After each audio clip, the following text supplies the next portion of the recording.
కేంద్ర రాష్ట్ర ప్రభుత్వాలు తీసుకొచ్చిన ల్యాండ్ టైటిల్ యాక్ట్ను రద్దుపరచాలని జంగారెడ్డిగూడెం అడ్వకేట్ బార్ అసోసియేషన్ తలపెట్టిన రిలే నిరాహార దీక్ష రెండో రోజు చేరుకుంది. ఈరోజు దీక్షలో కూర్చునే వారికి జర్నలిస్టులు, చిన్న సన్నకారు రైతులు, అన్ని రాజకీయ పార్టీల మేధావులు మద్దతు తెలపాలని కోరారు. జంగారెడ్డిగూడెం బార్ అసోసియేషన్ తరపున రెండో రోజు రిలే నిరాహార దీక్షలో పాల్గొన్న న్యాయవాదులు ఎం గంగరాజు, ఎన్వీబీఎల్ ఆచారి, కంకిపాటి రాంబాబు, వామిశెట్టి హిమబిందు పాల్గొన్నారు. ఏలూరు బార్ అసోసియేషన్ న్యాయవాదులందరూ కలిసి ఇవాళ మూడో రోజు రిలే నిదర్శనలు చేపడుతున్నాం. దీని ముఖ్య కారణం భూమి యజమాని హక్కు చట్టం 2023ని ఆంధ్రప్రదేశ్ ప్రభుత్వం ప్రవేశపెట్టి కోర్టుల్లో న్యాయవాదులకి కేసులు వేయకుండా అడ్డు తగిలే జీవోని వెంటనే ఉపసంహరించుకోవాలని కోరుతున్నాం. దీని మీద ప్రభుత్వ అధికారులు పూర్తిగా ఆధిపత్యాన్ని ఏదైతే ఆస్తి తగాదాలు ఉన్నాయి, వివాదాలు ఉన్నాయి, రెవెన్యూ ఆస్తులు ఉన్నాయో వాటి మీద రైతులకు సంబంధించిన భూములు కానీ స్థిరాస్తుల మీద కానీ వారు ట్రిబ్యునల్గా ఏర్పడి వారికి పరిష్కరించే దిశగా వాళ్ళు ఈ చట్టాన్ని తీసుకొచ్చారు.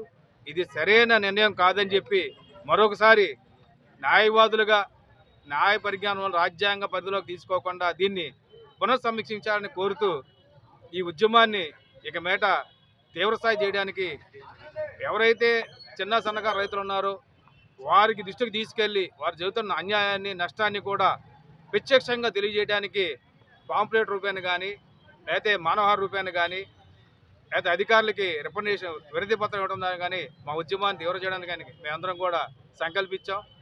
ఈరోజు నుంచి 22 తారీఖు వరకు పూర్తిగా న్యాయస్థానాలను కానీ బాయ్కాట్ చేసి న్యాయవాదులందరూ మా వృత్తి వదిలేసి, మా కుటుంబాన్ని వదిలేసి మేమందరం రోడ్డు మీదకి వచ్చామంటే కారణం ఈ ప్రభుత్వం తీసుకొచ్చిన అసమంజస ఈ చీకటి జీవో వల్ల మేమందరం రోడ్డు మీద రావాల్సి వచ్చింది.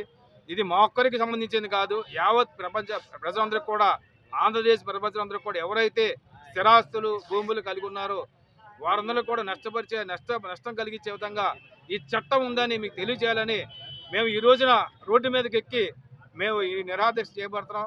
మాకందరికీ మద్దతు తెలుపుతున్న ఇతర ఎన్జిఓస్కి, ఇతర రాజకీయ పార్టీ నాయకులకి, ప్రజాప్రతినిధులకు కూడా మేమందరూ కూడా మా ఉదయపూర్వక ధన్యవాదాలు తెలుపుకుంటూ, ముఖ్యంగా మీడియా మిత్రులు, ప్రింట్ మీడియా, ఎలక్ట్రానిక్ మీడియా వాళ్ళు కూడా మేము చేసిన ఉద్యమానికి మీ పూర్తి సహకారం అందించాలని కోరుకుంటూ సెలవు తీసుకుంటున్నాం.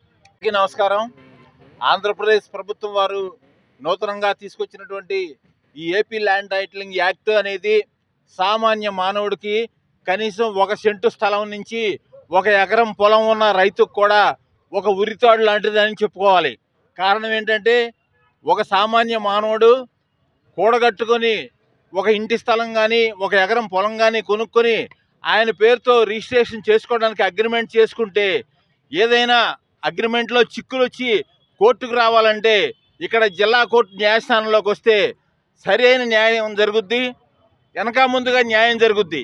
అలా కాకుండా ఈ దొంగ యాక్టు అర్ధరాత్రి మోకాళ్ళలో మెదడున్నటువంటి అధికారులు ఇచ్చిన సలహా ప్రకారం ఈ రాష్ట్ర ప్రభుత్వం ఈ యాక్టును తీసుకొచ్చి ప్రజల మీద బలవంతంగా రుద్ది సామాన్య మానవుడి దగ్గర నుంచి కోటీశ్వరుడి కూడా ఆర్థికంగా నాశనం చేసే యాక్ట్ని తీసుకొచ్చినటువంటి ఈ రాష్ట్ర ప్రభుత్వం పునరాలోచన చేసి ఇప్పటికైనా సరే 3 నెలల్లో ప్రజాక్షేత్రంలోకి వెళ్తున్నారు కాబట్టి బుద్ధి తెచ్చుకొని ఈ యాక్ట్ని ఇమీడియట్లీగా విత్డ్రా చేసుకుంటే ప్రజలందరూ సంతోషంగా ఉంటారు.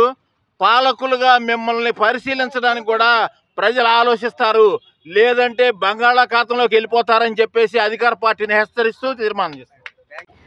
ఏలూరు బార్ అసోసియేషన్ తీవ్రంగా ఖండిస్తూ ఉంది. ముఖ్యంగా ప్రపంచ బ్యాంకు చెందినటువంటి ఈజ్ ఆఫ్ డూయింగ్ ఇచ్చిన సర్వే ప్రకారము భారతదేశము ఆంధ్రప్రదేశ్ 154వ స్థానంలో ఉందనే పేరుతో ఈ జీవోని తీసుకొచ్చి భూముల కి సంబంధించిన స్థిరాస్తికి సంబంధించినటువంటి హక్కుల్ని సివిల్ కోర్టుల నుంచి తీసేసి రాష్ట్ర ప్రభుత్వం నియమించబడినటువంటి అధికారుల చేతికి ఈ హక్కుల్ని ఇవ్వడం అనేది ప్రజల హక్కుల్ని భంగపరచడమే అవుతుంది. ముఖ్యంగా ప్రజలు, అలాగే భూ హక్కు యజమానులు, స్థిరాస్తి హక్కు యజమానులు కోర్టుకు వచ్చినట్లయితే అనేక రూపాల్లో వాళ్ళ డాక్యుమెంటరీ ఎవిడెన్స్ని, అలాగే ఇతర ఎవిడెన్స్ని నిరూపించుకోవడానికి అవకాశం ఉంటుంది. ఈ అధికారులు అనేది ఎవరి అధికారంలో ఉంటే వాళ్ళకి లోబడి ఈ రిజిస్ట్రేషన్ జరిగేటువంటి అవకాశం ఉంది. కాబట్టి ఇది ఓన్లీ రైతులనే కాదు, మొత్తం ప్రజలకి సంబంధించినటువంటి స్థిరాస్తి భూ హక్కుకు సంబంధించినటువంటి అందరికీ తీవ్రమైన నష్టాన్ని చేకూరుస్తుంది.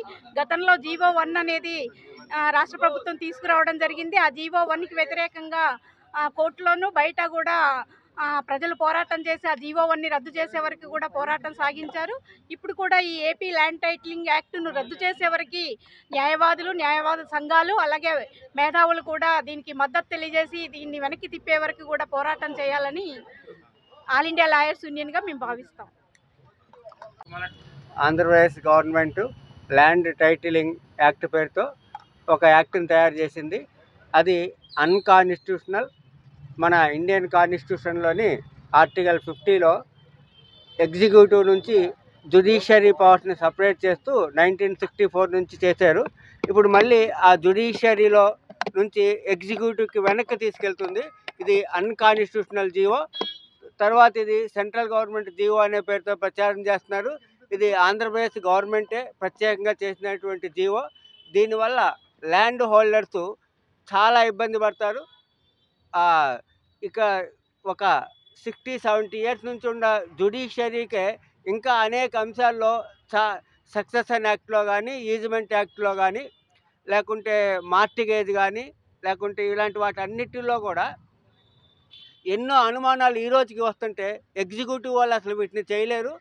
ఇది ఎంత ప్రమాదకరమంటే ఈ యాక్ట్ కనుక అమల్లోకి వస్తే ప్రజల్లో తిరుగుబాటు వస్తుంది, అన్నదమ్ముల మధ్య గొడవలు వస్తాయి, ఊర్లో గొడవలు వస్తాయి. ఏం చేస్తారంటే చంపడమో చావడమో చేస్తారంటే హోమిసైడ్లో సూయిసైడ్లో చేస్తాయి. అంత దుర్మార్గమైన యాక్టు. అసలు ఈ యాక్టు తయారు చేసిన వాళ్ళకి లా తెలియదు. లా తెలియని వాళ్ళు ఈ యాక్ట్ని తయారు చేశారు. ఓన్లీ ఎగ్జిక్యూటివ్ చేశారు. ఆ టెర్మినాలజీ కానీ అన్నీ వరస్ట్గా ఉన్నాయి. అంటే ఒక ఎగ్జాంపుల్ ఏంటంటే, ఒక బ్యాంకు ఒకళ్ళకి ఒక 4 లక్షలు ఇచ్చి మార్టిగేజ్ చేస్తే ఆ బ్యాంకు వాళ్ళు వెళ్ళి ఈ టైటిల్ రిజిస్టరింగ్ ఆఫీసర్ దగ్గర ఒక సర్టిఫికేట్ తీసుకోవాలంట.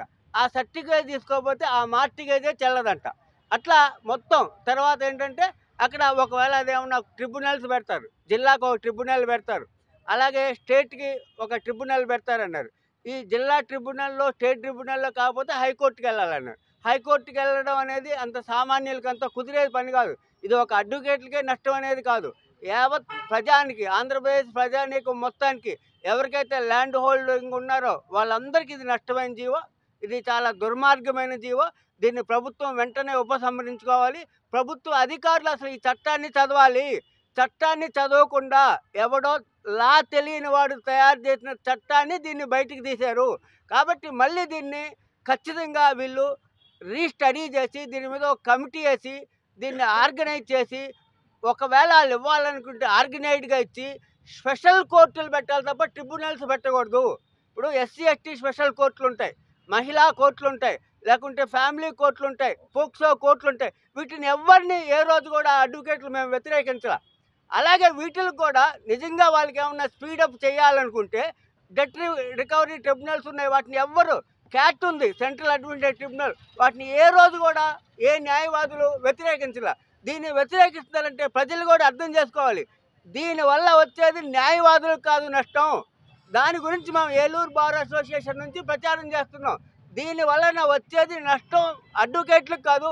ఇక్కడ బదులు మేము వెళ్ళి ఆ ట్రిబ్యునల్లో వాదించుకుంటాం, మాకు వచ్చే నష్టమేం లేదు. ఇది సామాన్య ప్రజలకి, ల్యాండ్ హోల్డర్స్కి చాలా నష్టము, ప్రజల్లో వ్యతిరేకత వస్తుంది.